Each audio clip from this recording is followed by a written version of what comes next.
Hoje estamos muito satisfeitas de receber aqui Georgia Borges no nosso Chá das 5, essa conversa especial em que nós vamos tratar do tema Mindfulness para mulheres ocupadas. Para conversar sobre esse tema, nós recebemos Georgia, que é mestre em saúde pela Universidade de Brasília. Ela também é pedagoga, psicóloga clínica, instrutora de Mindfulness e educadora parental. Georgia, seja muito bem-vinda ao nosso Chá das 5. Hoje você é nossa referência aqui em Mindfulness. E para a gente já começar a nossa conversa, nosso bate-papo, eu vou te pedir para se apresentar contando um pouco da sua história.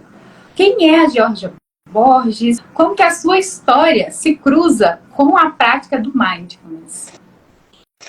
Então, Aline, é até curioso, viu? E minha história é longa, vou ter que resumir ela bem aqui. Fica à vontade. Mas é até interessante porque a minha história com Mindfulness se dá no momento em que eu era uma mulher muito ocupada. Uau! Que coincidência! E achei interessante o seu convite. E claro que passa aqui por mim com muito carinho, porque Mindfulness me trouxe, de fato, benefícios muito grandes. Então, vamos lá, né?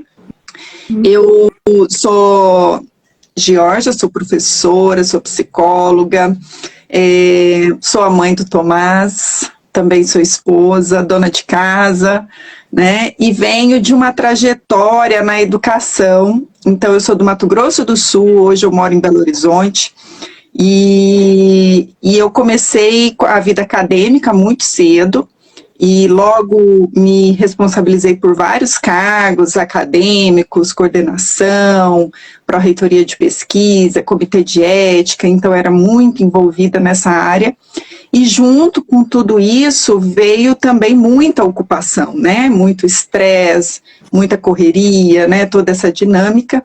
E chegou um momento na minha vida que as coisas começaram a falhar, né? O organismo mesmo, né? No meu caso, foi o corpo que falou, opa, vamos parar um pouquinho.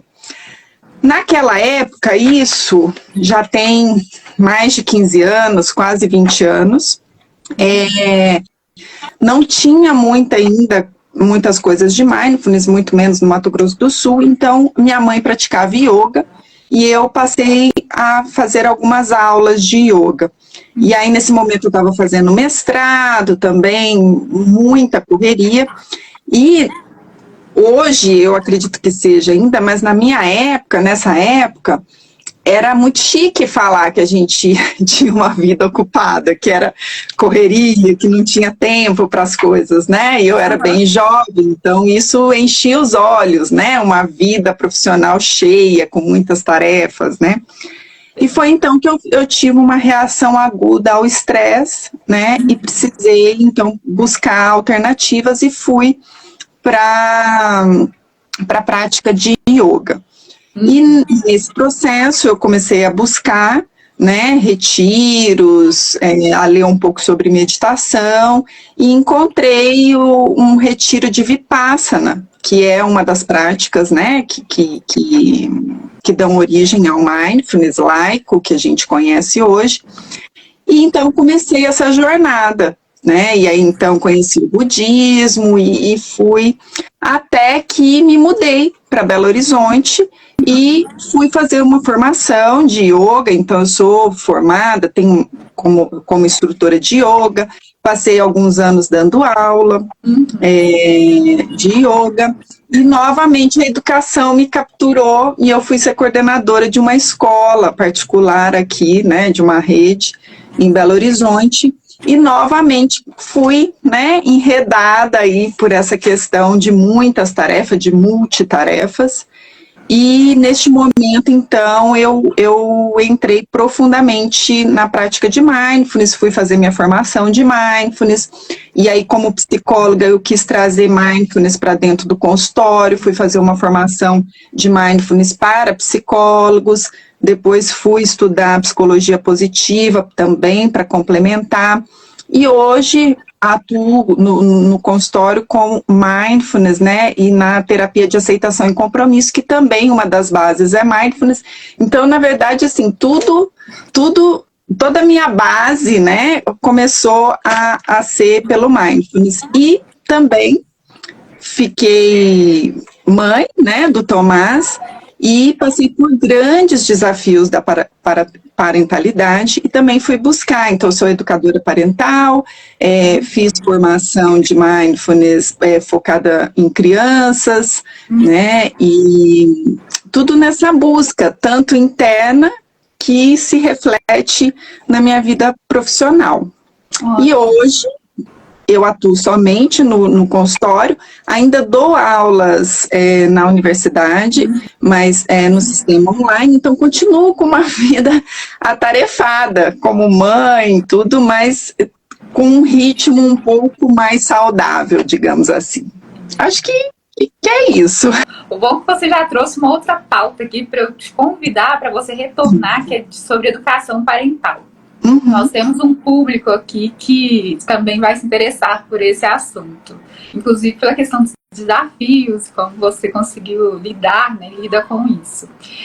Foi ótimo saber que você representa essa mulher que está aqui conosco hoje, para entender como que o mindfulness, ele pode, de repente, trazer um estado de mais centramento, de bem-estar. Porque, como você disse, você continua sendo essa mulher com uma rotina atarefada. E esse é o cenário da mulher moderna, não é? E o mindfulness, ele pode ser, né, uma válvula dessa de escape.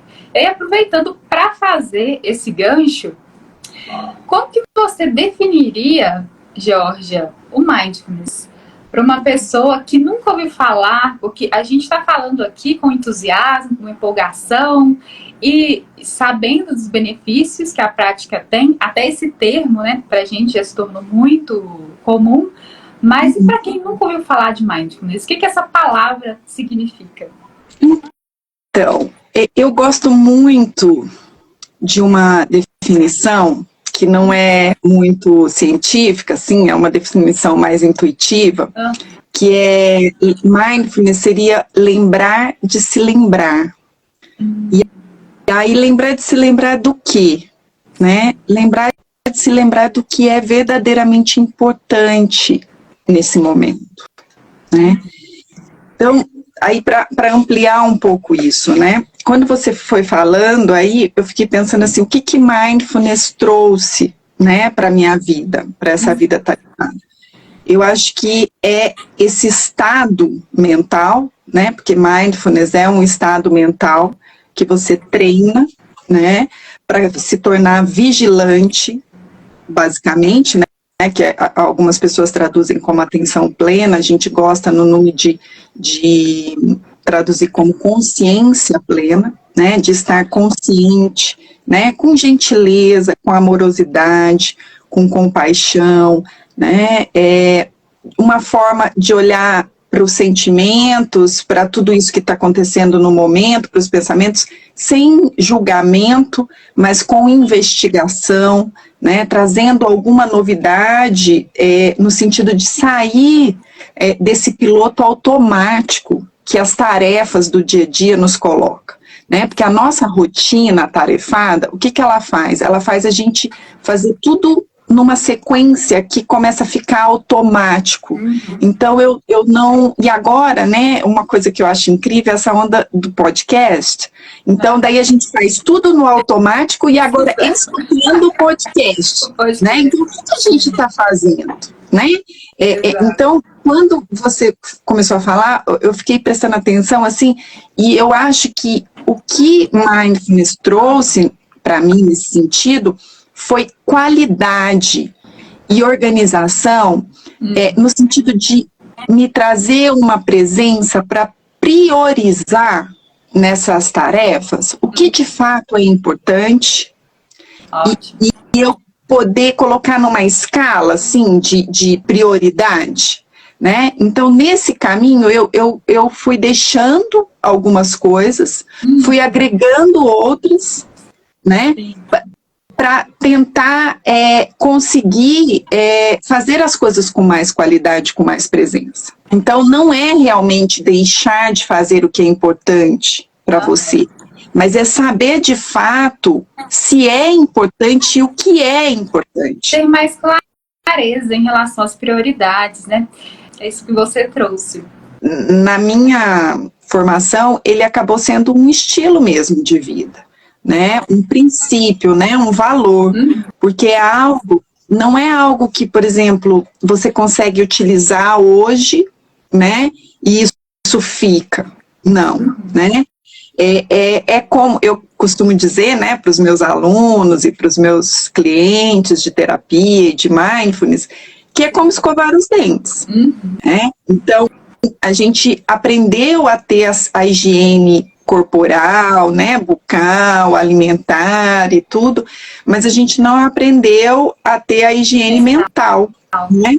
E eu gosto de perceber mindfulness como um processo de higiene mental, mas também de nutrição mental, né? Porque é uma limpeza, porém é também uma nutrição, porque se você está nutrindo os aspectos de mindfulness, porque mindfulness não vem sozinho com a atenção, né? Ele vem com toda essa gama de fatores, né? Que é a compaixão, que é importantíssima, né? O não julgamento, a amorosidade, enfim, uma série de fatores, ele não vem sozinho. Então, você acaba nutrindo um escopo que te prepara, inclusive, para essa vida, né, com o outro.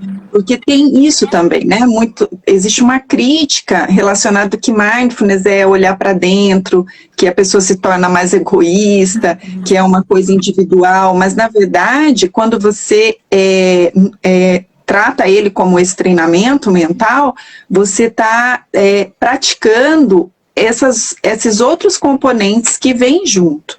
E isso vira um estilo de vida, de fato. Sim. Né? Sim. Você começa a desenvolver determinadas qualidades internas, não é? Todas essas qualidades que você mencionou.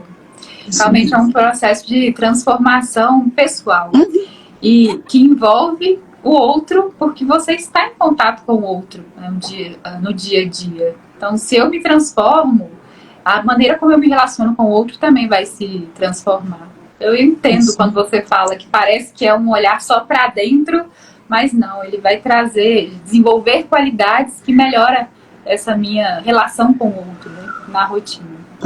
Agora que definimos o que seria mindfulness, esse estado de consciência plena, para quem está assistindo a gente, de repente ainda fica um pouco abstrato entender. Ok, é um estado de consciência plena que pode me ajudar a entender melhor quais são as minhas prioridades na minha rotina, né? Além de desenvolver qualidades internas.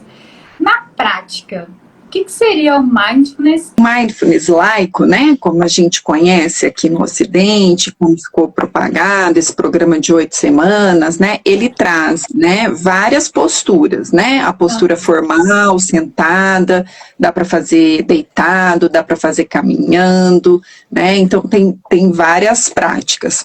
Mas o que é interessante e que a gente pode expandir, então, para o nosso dia a dia, né, são as práticas informais, né, que são momentos em que a gente pode utilizar das tarefas do nosso dia a dia para implementar, para treinar esse estado mental, né, que a gente falou. Então, por exemplo, eu vou lavar a louça, né, aí o que eu faço? Eu pego e já coloco um podcast para lavar a louça. Então, isso já não vai me facilitar nessa prática, né, do dia a dia. Então, o que seria o mindfulness eu lavando louça? Né? Seria, eu vou lavar louça. Então, eu intenciono, né, o que eu quero fazer aqui. Então, eu vou lavar a louça prestando atenção no que eu estou fazendo agora. Então, eu posso sentir, né, a buchinha, eu posso sentir o cheiro, do detergente, ou, né, enfim, do que você está lavando, a textura ao lavar os pratos, os sons, né? Então eu trago para minha experiência direta o que eu estou percebendo que está acontecendo nesse momento, né? E aí você pode falar, mas e aí, né? Que benefício que isso vai trazer eu deixar de escutar meu podcast e prestar atenção na louça? Eu vou ficar com mais raiva, porque eu odeio lavar louça, né? Mas na verdade não. Por quê? Porque se eu intenciono que eu vou estar presente naquele momento com a louça, eu justamente quebro a conexão do piloto automático e eu proporciono novas conexões. Então, é possível que eu descubra, né, novas coisas nesse momento em relação à louça. Então, pode ser que eu descubra um cheiro legal do detergente, pode ser que eu descubra uma textura diferente. E isso está fazendo o quê? Né? Está fazendo com que os neurônios aqui, essa atividade do lóbulo pré-frontal, esteja com maior atividade. E isso faz com que a nossa amígdala, toda essa região, né, que ativa processos de ansiedade, de estresse, de luta, fuga, né, das preocupações do dia a dia, descanse. Sim. Né? Então, esse é um processo muito importante. E aí, nesse lavar a louça com presença, sentindo, olhando, cheirando, abrindo os sentidos, eu posso trazer, sim, um descanso mental que pode reverberar na qualidade do meu dia, das minhas relações, né? Então, é como se fosse um desligamento desse piloto automático. Então, veja, não é lá ir lavar a louça com toda a reatividade. Eu posso, inclusive, perceber a minha reatividade ao lavar a louça. Então, assim, estou com raiva, né? E percebendo, porque também é um processo de reconhecimento das emoções.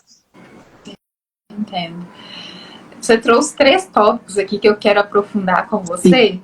De acordo com a sua contextualização, a prática formal do Mindfulness, ela é feita sentada, em que nós fazemos esse processo de autoobservação num local controlado. Esse é o termo que eu estava procurando aqui, num ambiente controlado. E hoje em dia, a gente pode adaptar essa prática, que é um treinamento mental, para fazer esse processo de ativação da nossa consciência plena em atividades que nós fazemos na rotina. Perfeito. Mas se a gente for pensar, tradicionalmente, a prática é feita no ambiente controlado, né? E essa prática que nós fazemos no dia a dia, que foi mais popularizada, porque quando a gente fala de mindfulness hoje, de uma forma mais superficial, popularizou-se estar com a consciência plena nas atividades da nossa rotina. Então, essa seria uma adaptação da prática. Deixa eu fazer um parênteses, porque veja, aí a gente pode ocorrer num erro. Sim. Tá? Se a gente pensar nisso, né, como mindfulness sendo ter atenção, então, por exemplo, eu vou lavar a louça e só estou prestando atenção na louça, pela louça, isso traz um erro no sentido que um erro ético, vamos dizer assim. Porque, veja, um atirador de elite, ele tem uma atenção pleníssima do que ele está fazendo. Sim. Ele tem controle, ele tem atenção, ele tem objetivo, ele está fixado, percebe? Mas o que está por trás não é uma questão valorosa, percebe? Então, essa a gente precisa perceber. Por que eu falo sempre do treinamento e desses valores que vêm junto? Porque não basta você só ter a atenção. E isso foi uma crítica que Mindfulness recebeu, assim, porque, veja, você pegar uma empresa e falar para o funcionário que ele precisa ter atenção no que ele faz, né, colocar Mindfulness para ter maior produtividade, mas e se isso estiver indo contra, percebe? Então, para nós também aqui, mulheres ocupadas, então não é só a gente colocar a atenção, mas é a gente colocar a atenção com generosidade, com amorosidade, com compaixão, com compreensão, com investigação do processo e perceber como que isso reflete no meu organismo, nas minhas emoções, nos meus sentimentos. Faz sentido? Faz sim. Não é somente de uma forma automática, porque você transforma a prática do mindfulness no automatismo, né? De certa forma. Isso! Você não faz com essa intenção. Exato. De Geórgia. Outros 2 pontos que você trouxe que eu achei interessante, que é bom para a gente diferenciar também, para quem é leigo no assunto, que é em relação a esses benefícios que você trouxe. Eu estou lavando a minha louça com consciência plena e com essa intenção, e eu começo a me sentir mais relaxada ali naquele momento. O mindfulness, ele traz tanto esses 2 benefícios, tanto do relaxamento, né, físico, que é uma questão que tem a ver com o que você mencionou, né, relacionada ao nosso sistema límbico. Então, eu estou mandando uma mensagem ali para o meu cérebro de que eu estou num ambiente seguro, né? Então, ele relaxa, ao mesmo tempo que traz esse benefício da consciência plena, né? De eu estar mais consciente daquilo que eu estou fazendo e tendo esse cultivo de virtudes. Então, são 2 benefícios que as mulheres colhem quando elas adotam essa prática na rotina delas. Isso. E é importante dizer que esses benefícios nem sempre eles aparecem de imediato. Muito pelo contrário. Se sua vida é muito atarefada, se você tem picos de estresse, ansiedade, alguma coisa mais acentuada, a hora que você parar para fazer a coisa com mais atenção, observar... Exatamente. Ou ansiosa, né? Isso, então o caminho precisa ser cuidadoso, com pessoas bastante responsáveis, e por isso que geralmente, voltando ali atrás, só para a gente alinhavar, geralmente a gente começa com práticas formais, entrando num treinamento, num programa de 8 semanas, para depois oferecer essas práticas do dia a dia, da vida diária, justamente para a gente entender esse processo e ter essa segurança, né, porque senão pode ser, inclusive, trazer malefícios, né, se a pessoa já começa sem uma orientação segura. Fazendo um gancho, então, nessa sua fala, além desse processo, né, de pular uma etapa e que pode sabotá-la nesse processo de aplicar o mindfulness no dia a dia, quais outros aspectos você acredita que podem prejudicar a prática do mindfulness? Você consegue mencionar? Deixa eu ver se sua fala me lembrou. Deixa eu ver se eu entendi. Você quer saber quais outros malefícios podem acontecer nessa prática desorientada? Isso, quais aspectos podem prejudicar uma prática realmente eficaz do mindfulness? E quando você fala para mim que se eu pulo essa etapa de um treinamento formal e vou fazer no dia a dia, eu não estou com esse preparo, né, para poder aplicar essa prática na minha rotina. E aí eu lembrei que um dos principais sabotadores, quando você começa a praticar mindfulness, é essa vozinha na nossa mente, né? Seja na prática controlada no dia a dia, que é impaciente, fala, eu não estou fazendo certo, eu não consigo prestar atenção, ficar presente, né? Sempre estou perseguindo os meus pensamentos, que são sabotadores da prática. Além desse aspecto que você mencionou, que é, por exemplo, faça um treinamento de 8 semanas, né, formal, para que você vá para a vida real, de fato, preparada, com recursos para conseguir aplicar o mindfulness na sua rotina. Além disso, existe algum outro aspecto no dia a dia que pode sabotar a prática do mindfulness? Não ter um preparo antes pode ser um. Eu acho que essa coisa de querer pular etapas, né? Então, assim, e talvez ir pela via mais fácil, né? Tentar... Porque o que acontece? Vou pegar por mim. Quando eu comecei a praticar, geralmente isso pode acontecer. A gente começa a ver as nossas questões. Então, isso que você falou, impaciência, a nossa ansiedade, a nossa irritação, né? Os estados mentais que são prejudiciais. E se a gente olhar com julgamento sobre isso, isso vai piorar. Então, essa crítica, esse julgamento, né? E aí, assim, falando para o nosso público aqui, para nós, né? Mulheres que são bastante atarefadas, que são, né, profissionais, mães, dona de casa, tudo isso tem uma coisa de querer, né, segurar todos os pratinhos e rodar todos os pratinhos ao mesmo tempo. E quando a gente percebe que a gente não dá conta, o julgamento. Então, assim, isso é uma coisa que a gente precisa entender e colocar a autocompaixão muito junta da prática, porque senão a prática de mindfulness, ela não evolui, porque ela cai justamente nesse lugar que você está colocando.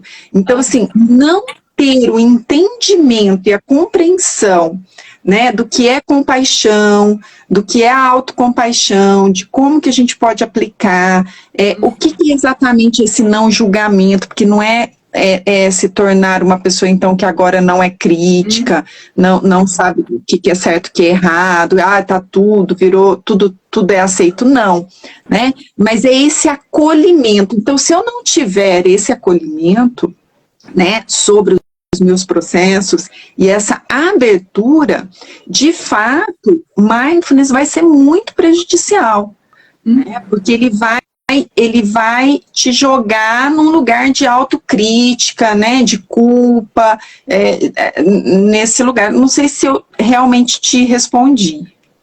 Sim, essa falta do preparo, né, que nós percebemos que de fato é o que pode sabotar. Se você não entende quais são os princípios, quando eu fiz mesmo o meu treinamento de mindfulness, eu lembro exatamente do professor falando disso que eu trouxe aqui, que são as vozes na nossa mente.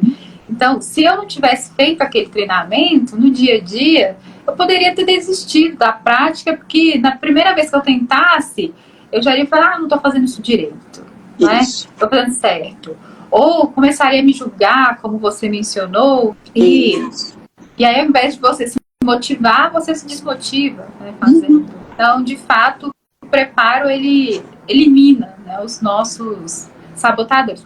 Não elimina, mas ajuda a gente a lidar com eles. Sim, e um dos elementos, assim, complementando o que você perguntou, é o estudo, né?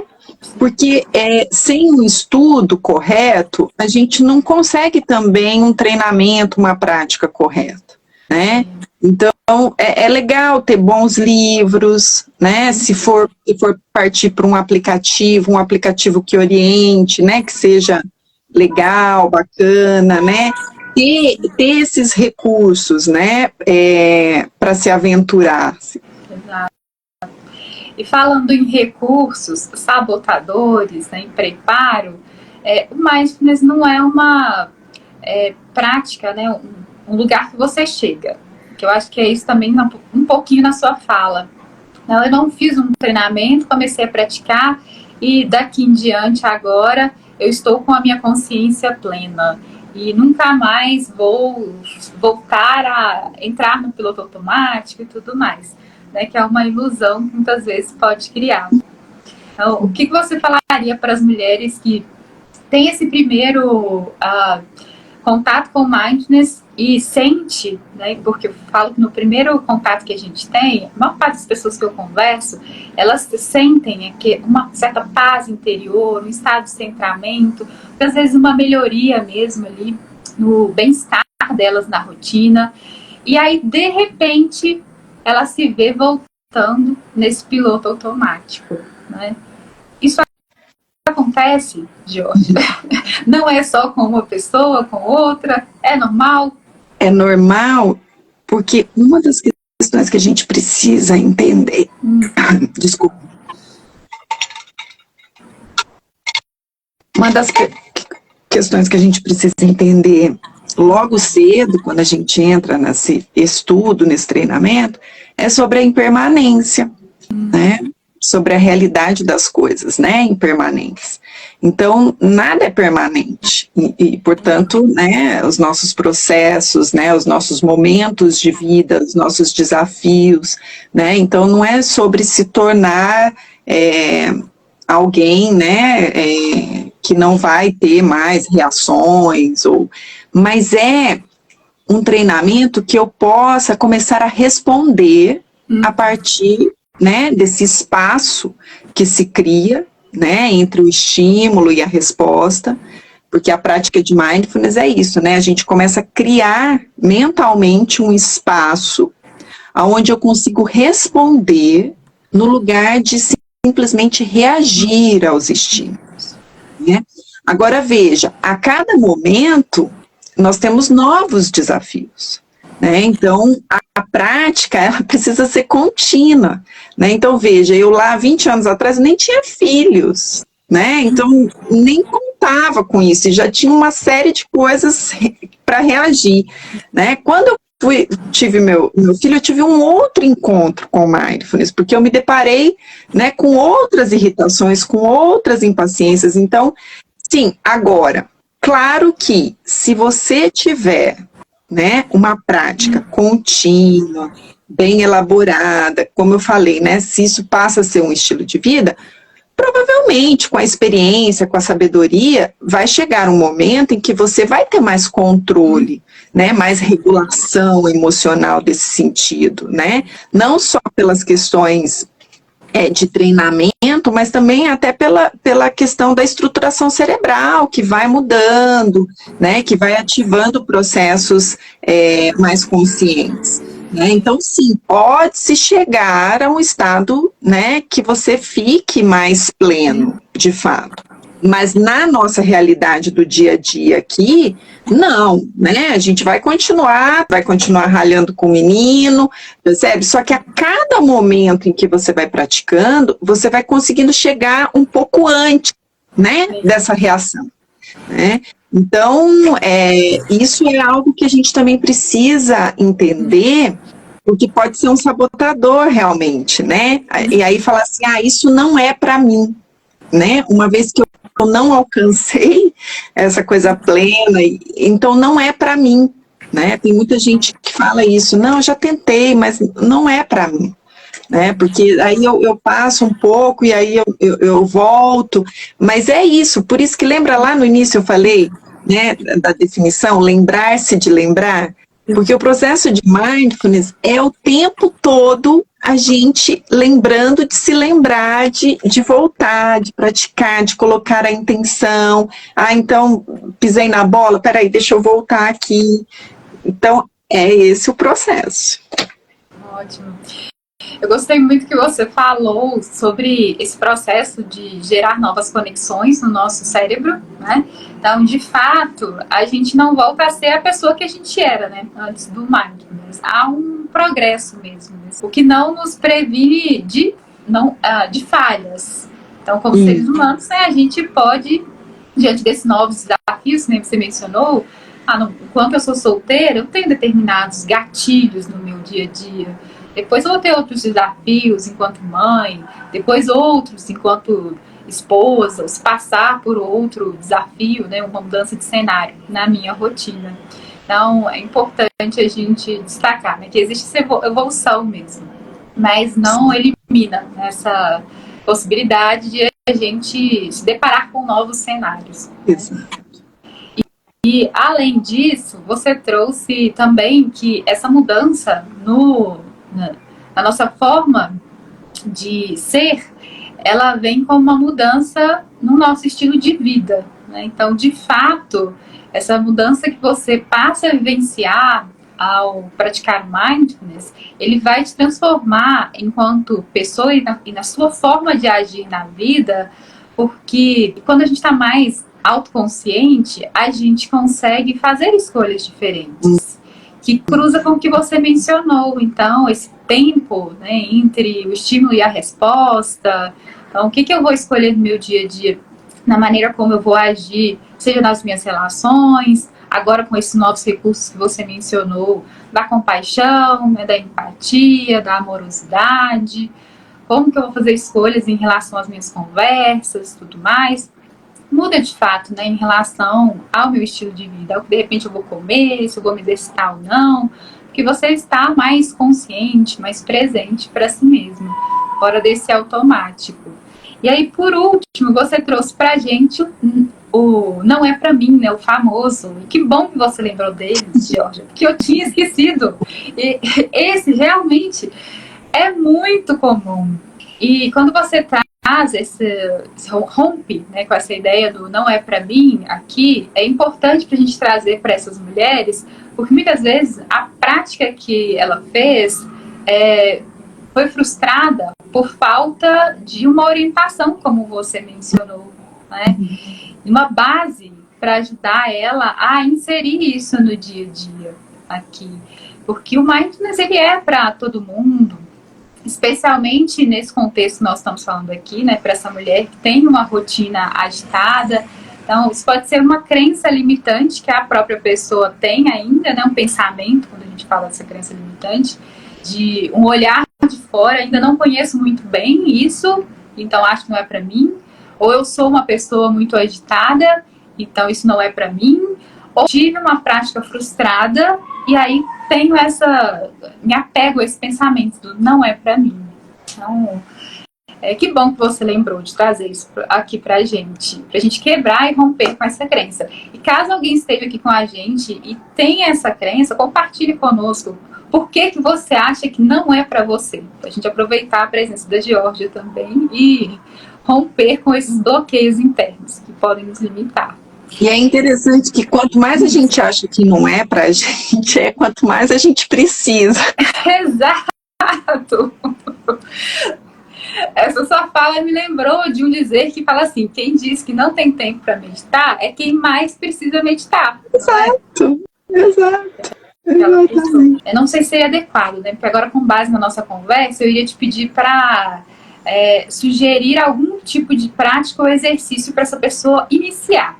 Mas como nós estamos falando que é importante ela ter um treinamento antes, aí eu vou até te perguntar, faz sentido eu te fazer essa pergunta do qual prática ela poderia começar na rotina para ela já ter uma experiência com o mindfulness, ou não, né? Vamos orientar já essa pessoa, faça um treinamento primeiro. Olha, faz sentido, mas antes a gente precisa perceber as nossas necessidades e as nossas limitações. Então, por exemplo, se você tem um processo de ansiedade, né, que você já conhece, é interessante a gente olhar para isso. Por quê? Porque se eu até eu preparei uma praticazinha para a gente fazer aqui, né, para ter um experimento.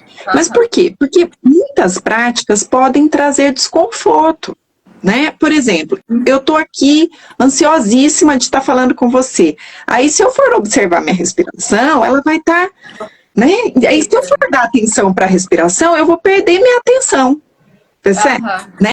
Então, é isso que a gente tem que cuidar. Se você começar, a gente vai fazer aqui um minutinho. Se você começar a perceber que isso está te causando um incômodo, pare e busque, né, uma orientação mais formal. Agora, se você perceber que um exercício de respiração, uma coisa assim, pode te trazer um benefício, tudo bem você continuar, né, e explorar aplicativos e não tem, né, não tem uma contraindicação assim clara. O que eu percebo é que, às vezes, ainda nessa coisa do sabotador, da pessoa deixar de praticar, é porque ela começa muito afoita pelos benefícios. Ótimo. Né? E aí eu vou fazer e esse benefício não vai vir, porque, na verdade, no lugar de eu me sentir um ponto que você falou que é muito importante do benefício do relaxamento, então no lugar de eu relaxar, não, eu fiquei mais tensa porque eu percebi que a minha respiração é aqui em cima e tá ofegante e eu tô irritada, percebe? Sim. Então, isso é delicado e precisa ser cuidado. Né? Porque, veja, o relaxamento em mindfulness, ele sim acontece, tá? E ele pode acontecer tanto para você praticar a atenção, quanto como um benefício mesmo de mindfulness. Então, por exemplo, eu gosto de preparar o corpo, né, de organizar. Mas se você está num processo mais ansioso, isso pode ser um malefício. Então, nesse sentido, só precisa ter cuidado. Tá? E aí eu gosto sempre de começar com exercícios de respiração, que às vezes nem são práticas formais de mindfulness, né? Mas exercícios que regulam, por exemplo, a ansiedade, porque é um processo que você vai chegando. E como hoje é muito natural que a gente encontre muitas pessoas com processo de ansiedade, né? Então, assim, a gente vê programas, inclusive, para depressão, mas é um programa específico que vai ter um começo, um meio, um fim, que vai levar essa pessoa a compreender, porque veja, uma pessoa com depressão, ela imediatamente começa com uma prática sem orientação. Então, o meu cuidado maior são com esses casos. Agora, se você percebe que não, que está tudo bem, né, que você está aí mais só agitado e tal, e quer uma prática, tudo bem. Né, usá-la como um recurso, mas a ideia é que ela não seja só uma ferramenta. Sim, ótimo. Então, fica claro aqui para quem está nos acompanhando, caso não, nos falem, porque pelo que eu entendi, e de certa forma cruza um pouco com a orientação que eu faço para as pessoas. Você fazer uma prática que vai te trazer esse estado de relaxamento, seja uma prática de 1 minuto, né, de respiração consciente, observação dos seus pensamentos, isso te traz benefícios naquele momento, isso não faz mal nenhum pra gente. É bom você fazer com o aplicativo, escutando algo, é algo que não traz malefícios. Agora, a orientação que está sendo feita às vezes você vai fazer essa prática e te traz um benefício momentâneo. E aí depois você vai querer continuar, e aí você não tem mais aquele benefício, já começa a ficar impaciente no seu dia a dia, na segunda vez que você fez ou na terceira. E aí você abandona a prática. Por quê? Porque você de fato não tem uma base mesmo, uma orientação para poder te orientar sobre como fazer a prática de forma correta, né? E aí também você trouxe uma outra questão que é importante, que é em relação a casos específicos, né? Então, se uma pessoa tem um diagnóstico de ansiedade ou depressão, né, que precisa da orientação de um psicólogo clínico para tratar esses casos, então é um pouco mais arriscado, né? A pessoa, às vezes, buscar uma prática sem uma orientação. Isso ficou claríssimo, Jorge, aqui em relação. Então, podemos, gente, fazer uma prática avulsa. Agora, se você faz uma prática avulsa e depois desiste, busque uma orientação, que é o que nós estamos dizendo aqui, que vai te ajudar a ter uma prática consistente, né, bem embasada no longo prazo. Agora, quer ver? Só para deixar a dica aqui, né? Uma prática que pode ser relaxante, tá? E do dia a dia, e para nós mulheres ocupadas e tal, que eu deixo a dica, por exemplo, um banho. Né? Esse quase não tem efeito, não tem como ter efeito muito colateral, não, né? Você preparar um banho, veja, não é tomar, hoje eu vou tomar banho consciente, não, hoje eu vou preparar meu banho. Então, eu vou pôr uma vela, se eu gosto de um cheirinho, né? Vou colocar uma água gostosa, né? Vou usar um creme, um esfoliante e hoje eu vou tomar o meu banho sentindo o meu corpo, né, percebendo os cheiros, percebendo texturas, né, do sabão. Essa é uma prática que você coloca mindfulness, você coloca atenção, que pode ser uma prática avulsa, que é quase, né, não vou dizer que não tenha, mas que é muito possível que traga um benefício de atenção, de presença e que possa então te relaxar e te dar aí uma sensação, né, de que você descansou, né? Uma outra dica, né, para quem está no trabalho e aí não tem tempo, né, e está correndo, é a hora do café, né? Então você tem a hora do seu cafezinho. Então a questão do mindfulness é intencionar.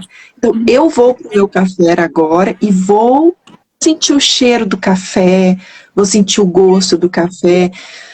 Ai, vou desfrutar nesse café, né? Então, essas são práticas interessantes da gente buscar. É você, de fato, estar nesse estado de presença, né?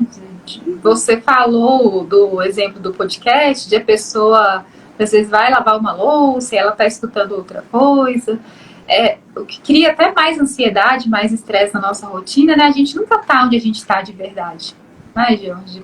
Hoje em dia, o tempo todo, quando a gente está com as janelinhas abertas, não é só no nosso celular, não é só no nosso computador, né? Na nossa mente mesmo. E aí, quando você traz esses exemplos de prática, fica muito mais tangível para quem está aqui, de que é você, de fato, estar vivendo a sua vida de forma mais plena, mais consciente mesmo. Né? E aí, aproveitando, como o nosso tema da nossa live é Mindfulness para mulheres ocupadas, a prática do Mindfulness. A gente falou da prática formal, que no caso eu precisaria colocar ali um tempinho na minha agenda. E aí essa mulher que é super ocupada vai falar assim, eu não tenho tempo, né, que é um outro bloqueio. E ao mesmo tempo você trouxe os exemplos da prática incorporada à rotina. Existe um tempo, um prazo necessário para a pessoa fazer a prática, para que ela faça de uma forma que ela tenha resultados? Eu estou fazendo perguntas aqui como se fosse uma pessoa que não sei o que é mindfulness. E aí eu quero começar a praticar e eu vou falar assim, amei, mas eu não tenho tempo para fazer isso no meu dia a dia. Eu vou demorar muito para eu poder ter um resultado. Como que você responderia essa mulher com essas questões? Né? A resposta não é muito animadora. Não. Os benefícios de mindfulness vistos em pesquisas, né, realizadas em estudos mais robustos, os praticantes praticam mesmo, né, práticas formais, 40 minutos diariamente, percebe? Então, assim, para ver essas diferenças de estrutura cerebral, de conexão, tá? Então, quando a gente fala, né, das 8 semanas, então, por exemplo, o próprio programa de 8 semanas foi testado, porque é um período onde já dá para colher alguns benefícios, percebe? Então, as pesquisas, os benefícios, eles estão relacionados a essas práticas mais formais dentro desses programas, porque a pesquisa, ela precisa, né, de algo mais estruturado. Eu não vou dizer que não exista benefícios nas práticas, né, informais. Existe, sempre existe benefício. Só o fato de você estar aqui assistindo essa live e intencionando que você quer algo para melhorar, isso já traz benefício, já traz consciência, percebe? Mas então, assim, um benefício mais estruturado, mais, né, sim, você precisa procurar treinamentos mais organizados que levem mais tempo, tá? Agora, vou falar da minha experiência. O dia que eu acordo de manhã e me lembro de respirar fundo, soltar o ar e intencionar que eu quero que esse dia seja um dia mais de gratidão, um dia de olhar mais para as coisas, para estar mais presente, meu dia, ele muda. Do simples fato de eu trazer essa consciência. Então, veja, é uma prática ali de 1 minutinho, que eu trago uma intenção, que eu sinto o meu corpo, que eu começo o dia diferente do dia que eu já pego o celular e já começo a ver a agenda, já começo a ver Instagram, já começo, percebe? Então, um dia que eu consigo sentar para tomar um café, dessa forma como eu te falei, né, ou lavar minha louça, né, não irritada, mas de uma forma que eu consiga explorar os meus sentidos, eu sinto os benefícios. Então, existem benefícios a curto prazo. Né? Então é possível. Agora, para começar, se você realmente não tem tempo, comece com práticas de 1 minuto, né? Inspirando profundamente, soltando, se você tem dificuldade de perceber a sua respiração, ou se é uma respiração mais curta, né? Então eu gosto muito da contagem de inspirar em 4 e soltar em 6, porque a exalação, ela precisa ser um pouquinho mais longa que a inspiração. para trazer essa sensação, né, de relaxamento que você trouxe. Começa com um banho, né, com um café, com sentar na frente do seu filho, ou do seu marido, ou do seu colega de trabalho, e simplesmente olhar para essa pessoa. Né? Quanto tempo faz que a gente não olha para os traços, para a feição dessa pessoa, para o sorriso, admirar? Então, assim, tem algumas práticas que realmente... E aí, para dizer, né, para não desencantar e não desestimular, tem esse livro aqui, que ele é muito legal, ele chama Mindfulness para o Dia a Dia. Tá? Depois eu não sei se você conhece, mas eu posso deixar para você indicar. Então, é de uma autora bem interessante de mindfulness e bem conceituada, e ela traz 53 práticas para acalmar a mente e viver o agora. Então, é baseado em mindfulness, são práticas do dia a dia, bem gostosinhas, tranquilas. Então, quando a gente falou, o estudo, então, ter um bom livro de um bom autor, pode ser um começo que você vai conseguindo pegar, né, esses benefícios e aí sim se engajar, né, num treinamento para que você possa daí colher benefícios mais robustos. Entendi. Ótimo, Georgia. Sabe o que eu percebo? Esse benefício mais imediato que eu percebo que as pessoas obtêm tem a ver exatamente com isso que você falou, que é de ela estar mais consciente na vida dela, mais presente. Então, de fato, prestando atenção naquela pessoa que ela está conversando, saboreando uma comida. Então, ela já começa a colher alguns benefícios por estar com uma consciência mais plena na rotina dela. Mesmo que ela faça uma prática de 1 minuto, 10 minutos por dia, ela não consegue fazer um treinamento de 40 minutos, todos os dias ali, meditando para de fato ter aquelas mudanças, né, que a gente vê nos documentários dos monges, né, que são as pessoas que têm os maiores índices de felicidade. Então, eles de fato são meditadores profissionais, né, e que vivenciam essas mudanças mais robustas ali. É um outro nível, né, que nós podemos chegar também de prática.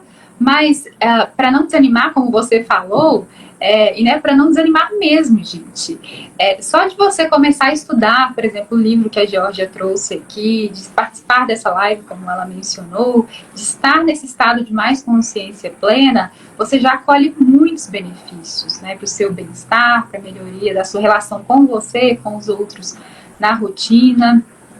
Uma prática mais robusta, eu acredito que ela vai chegando com o processo natural de amadurecimento da pessoa, né? Ela dando esses primeiros passinhos.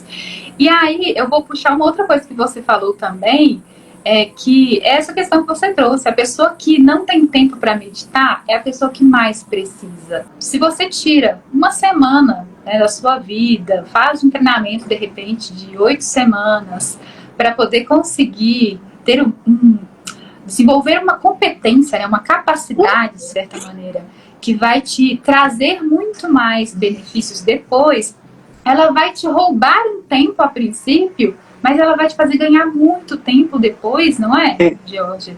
Perceba como um investimento do seu tempo, né? Mas é algo que vai me fazer ganhar tempo para o resto da minha vida, não é? Exatamente. Eu acho que o tempo de qualidade, né? Exato.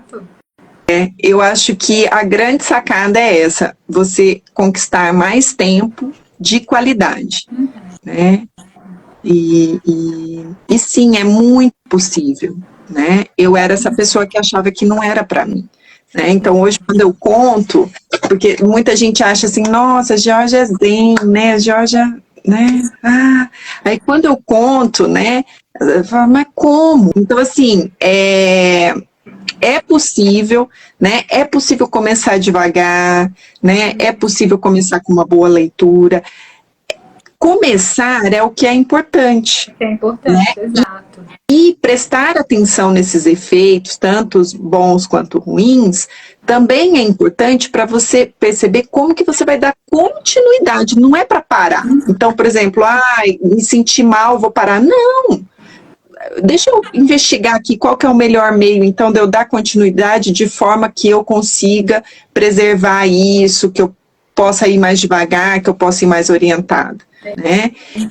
Então, de qualquer forma, é muito válido. Com certeza. Você disse que trouxe uma prática para a gente fazer. Você quer conduzir a prática? Vamos, vocês topam? Ótimo. Vamos lá. Então, vamos começar aqui, sentadas mesmo, e aí você pode fazer isso no seu trabalho, né?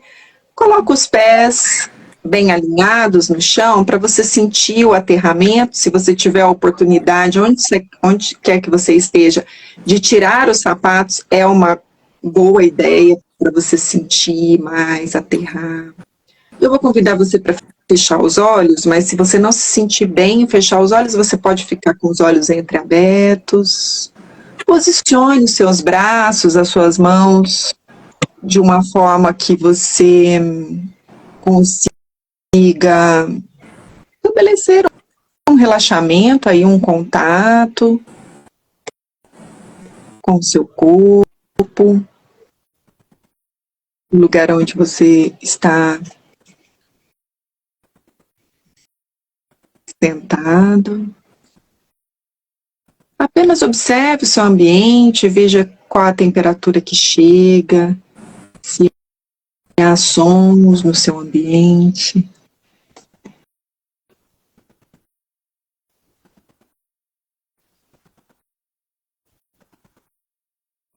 Perceba o toque da sua roupa, se há algum acessório, cabelo que você consiga sentir.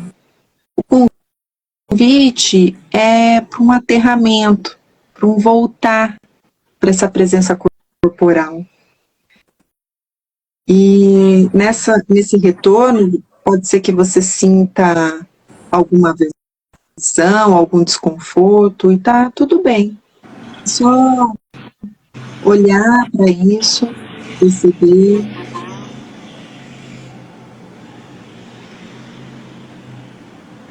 Então, passe a observar a sua respiração e veja onde ela acontece com maior nitidez. Se é na barriga, no peito. Nesse momento não há jeito certo de respirar. Então, se você estiver mais ofegante, está tudo bem. Se a sua respiração estiver mais longa também. Esteja apenas como observador desse estado. Permita que a sua mente seja gentil com você, acolhendo qualquer estado que surja nesse momento. Você traz a sua atenção para a respiração.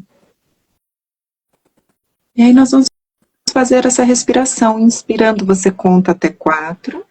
E exalando, você conta até 6 no seu ritmo.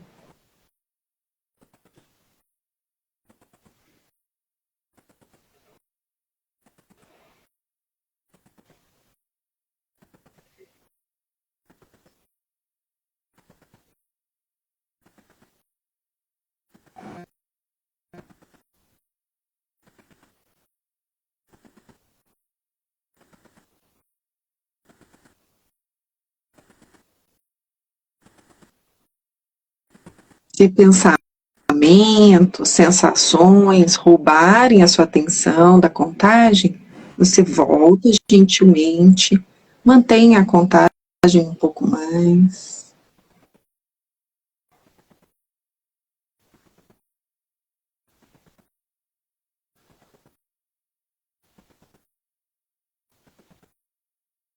Então, solte a contagem, deixe a respiração natural.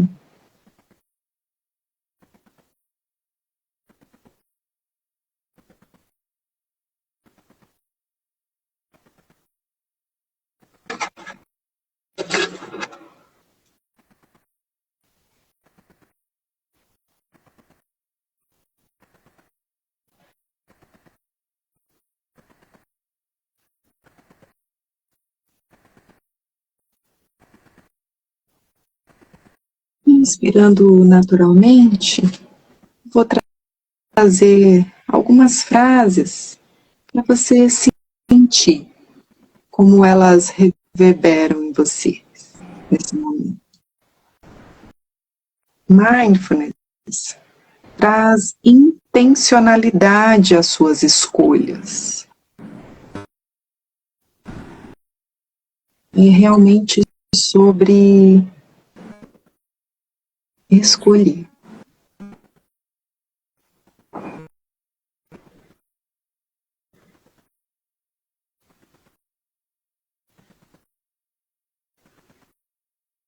Produtividade nem sempre é em fazer mais, mas é sim fazer com presença.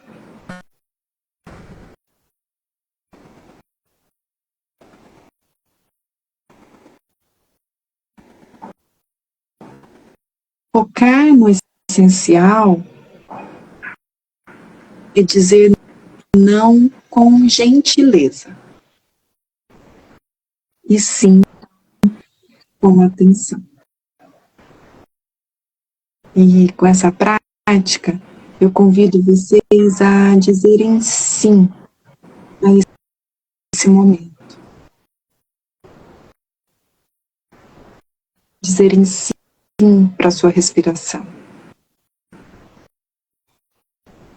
Dizerem sim para a intenção de estarem aqui, buscando, adorando. Dizendo sim para a presença.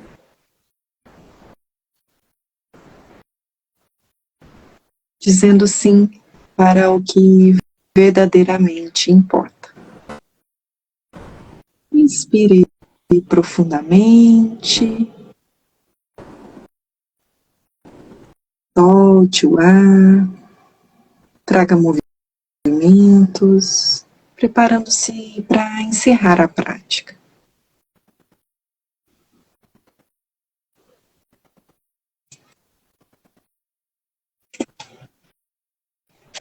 Como você está se sentindo, Aline? Eu amo, né? Porque me traz um estado de centramento, né? De calma, de relaxamento. Como você disse, a gente, por mais que esteja acostumada, a gente entra numa live como essa e a gente tá, né, super ansioso para compartilhar. E aí você me traz aqui pro meu centro. No meio de toda essa agitação, a gente para um pouquinho e aí sente o corpo relaxado, nesse estado de presença. Se alguém, mesmo, né? Se alguém não sentiu o mesmo que a Aline, teve algum desconforto, né, quiser compartilhar também, ou mesmo, né, conversar depois, a gente fica aí aberta, porque nem sempre é assim tão bom, né? É tão agradável, né? Mas com o tempo, sim, se torna um bálsamo, né? Um momento de realmente descanso. Eu até esqueci que a gente estava no meio da live por um instante. Eu consegui ficar realmente assim, concentrada na sua voz. Eu já fiz um treinamento eu posso estar enganada, se fizer uma gafe aqui, me corrija, com o seu esposo. Você é casada com o professor Ricardo Sazak? Isso mesmo. Eu não sabia quando eu te chamei para...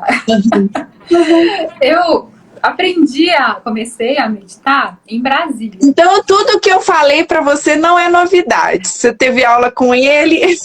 Olha que engraçado, né? O que é a vida? Coincidências mesmo. Essa coincidência em relação a você se identificar tanto com o nosso tema.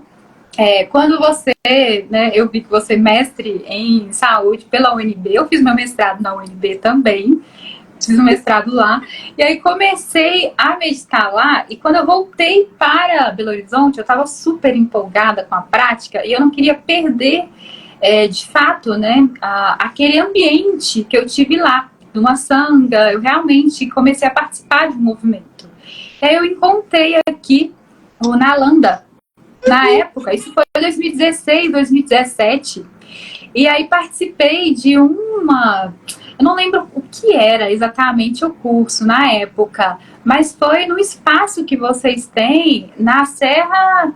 Em Casa Branca. Isso, em Casa Branca. Terra, isso mesmo. Nossa, então a gente já se encontrou pessoalmente. Eu acho que eu já peguei o seu filho no colo quando ele ainda ficava num canguruzinho. Gente, Porque eu lembro olha que o professor Ricardo estava com ele num canguru, e aí a gente estava preparando alguma coisa na cozinha, e ele foi e me deu o seu filho para eu segurar enquanto eles iam fazer algo lá. E aí, na hora que eu vi que eu te segui no Instagram, que eu vi que você tinha uma vinculação, eu tô assim, gente, eu conheço já parte da família da Georgia. Então você já conhece quase todo o caminho aí, nosso, é isso mesmo, que delícia. Olha, eu não acredito em coincidências, então é isso aí mesmo, que lindo. Que alegria, esse encontro e uma reconexão com vocês. Eu achava que você tinha feito com ele no NUME. Não, na verdade, que faz as formações, né, os introdutórios, mas nunca imaginaria que você já conheceu o nosso espaço lá, que delícia. Sim, foi uma bênção para mim na época, sabe? Mas logo eu precisei mudar para outra cidade por conta de oportunidade de trabalho e não consegui continuar acompanhando as atividades aqui. Porque na época, eu lembro até que ele me recomendou um livro, que foi o primeiro livro sobre budismo que eu li.